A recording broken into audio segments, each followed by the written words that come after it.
जय जोहर दोस्तों, मैं पुष्पेंद्र रावत आज के इस नए वीडियो में आपका स्वागत है। दोस्तों, आज के इस वीडियो में हम बात करने वाले हैं रक्षाबंधन के बारे में।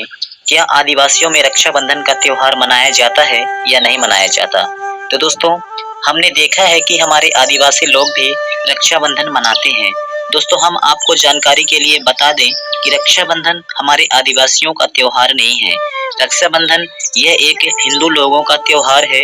हिंदू लोगों के भाई बहनों के बीच मनाया जाने वाला एक त्योहार है, जिसे हम लोग रक्षाबंधन बोलते हैं। इसको और विस्तार से जानने के लिए हम अधर्मी अनार जे लिंगो जी से जानेंगे। तो देखते हैं अधर्मी अनार जे लिंगो जी ने रक्षाबंधन के बारे में क्या कहा। तो आप लोग पहले ये वीडियो देखिए। आज हम रक्षाबंधन के बारे में बात करेंगे और उस विषय में बात करने के लिए हमारे साथ मौजूद है अनार अधर्मी जेलुंगो जी। मतलब रक्षाबंधन कब से हमारे देश में प्रचलन हुआ और हम इसे क्यों मनाते हैं और ये हमारे आदिवासी समाज में इसे मनाना चाहिए कि नहीं मनाना चाहिए, इसके बारे में बात करेंगे हमारे जे अधर्मी जेलुंगो जी। तो सभी साथियों को मेरा सादर सेवा जोहार। देखिए, आज का विषय है कि रक्षाबंधन के बारे में बताना है मेरे को। तो मेरा मानना ये है कि रक्षाबंधन की पर्व कहाँ से शुरू हुआ, कब से शुरू हुआ और क्यों मनाया जाता है। तो प्रमुखतः रक्षाबंधन हिंदू समुदाय में ही माना जाता है। बाकी समुदाय के लोग ये रक्षाबंधन को नहीं मानते। तो इसमें ज़्यादा यही होगा कि हिंदू सभ्यता के मानने वाले हिंदू समाज के लोग ही जानेंगे कि मतलब रक्षाबंधन क्या है। और हिंदू मैथोलॉजी के हिसाब से रक्षाबंधन वो है कि भाई बहन की जो प्रेम की संबंध को, स्नेह की संबंध को रक्षाबंधन के रूप में एक प्रस्तुत किया गया है। तो जो बहन होती हैं वह भाई के कलाई में एक धागा को बांधती है कि वह मेरी रक्षा करेगा, आजीवन रक्षा करेगा। इस सोच से रक्षाबंधन की जो धागा को भाई बहन अपने भाई के कलाई में बांधता है। तो इस प्रकार से हिंदू मैथोलॉजी में है। तो हमारे गोंडी मैथोलॉजी में रक्षाबंधन का कोई महत्व नहीं है। हमारे में तो रक्षा सूत्र नहीं बांधा जाता। रक्षाबंधन हमारे गोंडी मैथोलॉजी में प्रचलित में नहीं है, क्योंकि हमारे सभ्यता में, हमारे संस्कृति में यह है कि जब बहन अपने मायके से ससुराल चली जाती है तो वह अपने पति के साथ जीवन यापन करती है। पति ही उनका रक्षक होता है। और हमारे में हर स्त्री का जो उसका रक्षक पति ही रहता है, संरक्षक पति ही रहता है।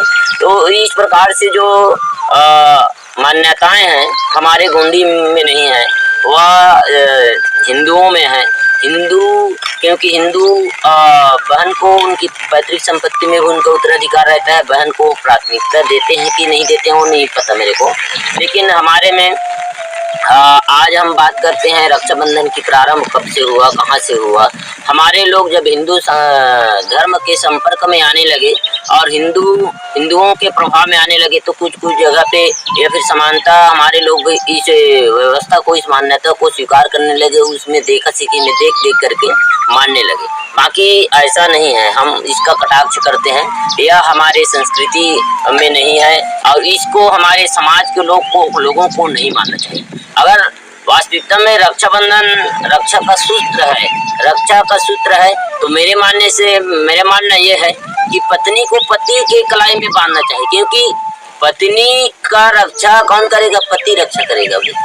इसलिए पति को पत्नी को पति की कलाई में रक्षा सूत्र बांधना चाहिए। और अगर हमारी जो अविवाहित बहनें हैं तो आज हम देखे हैं हमारे आज की जीवन शैली में भी देखते हैं, वर्तमान स्थिति में प्रशासन की भी दृष्टि से देखते हैं तो जब तक मतलब बेटियां कुंवारी रहती है, अविवाहित रहती है, तब तक वो किसके कस्टडी में रहता है, किसके संरक्षण में रहता है? बाप के संरक्षण में रहता है। तो अगर वास्तविकता में रक्षा का सूत्र मतलब बांधा जाता है तो भाई के हाथ में नहीं, अविवाहित है वो अपने बाप के हाथ में बांधना चाहिए, अविवाहित है वो अपने पति के हाथ में बांधना चाहिए। भाई तर्क लगा करके देखो, क्योंकि जब तक अविवाहित रहते तब तक वह अपने पिता के संरक्षक में रहता है और संरक्षण में रहता है, और जब वह विवाहित हो जाता है तो अपने पति के संरक्षण में रहता है। तो अगर वास्तविकता में रक्षा की बात आई, संरक्षण की बात आई, तो संरक्षण कौन करता है देखिए।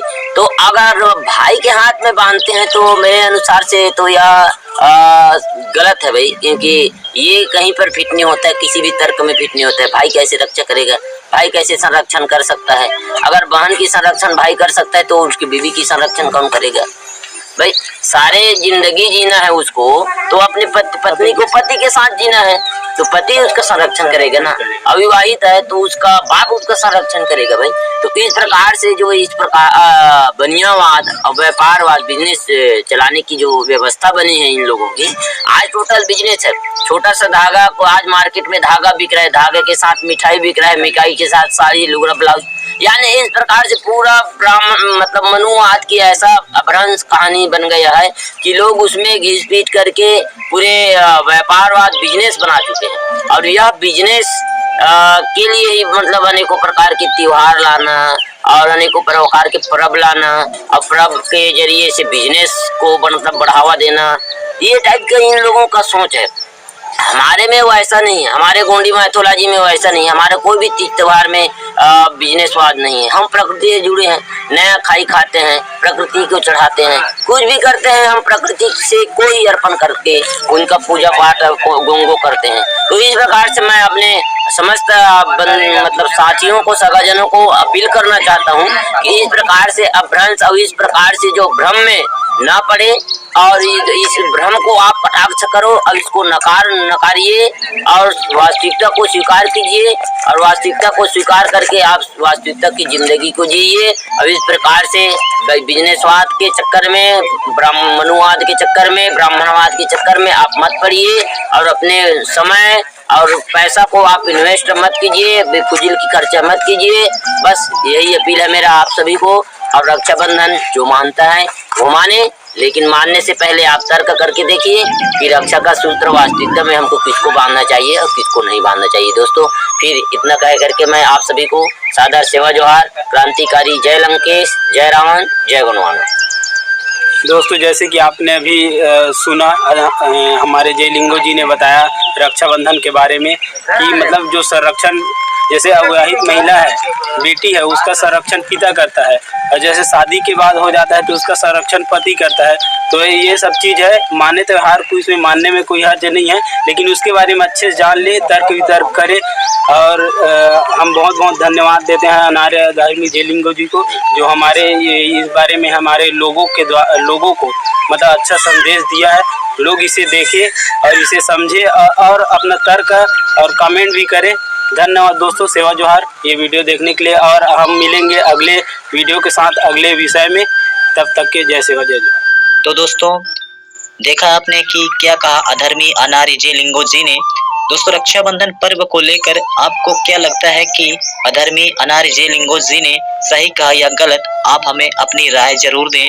आशा करते हैं कि आपको समझ में आ ही गया होगा कि रक्षाबंधन आदिवासियों का त्योहार है या नहीं है।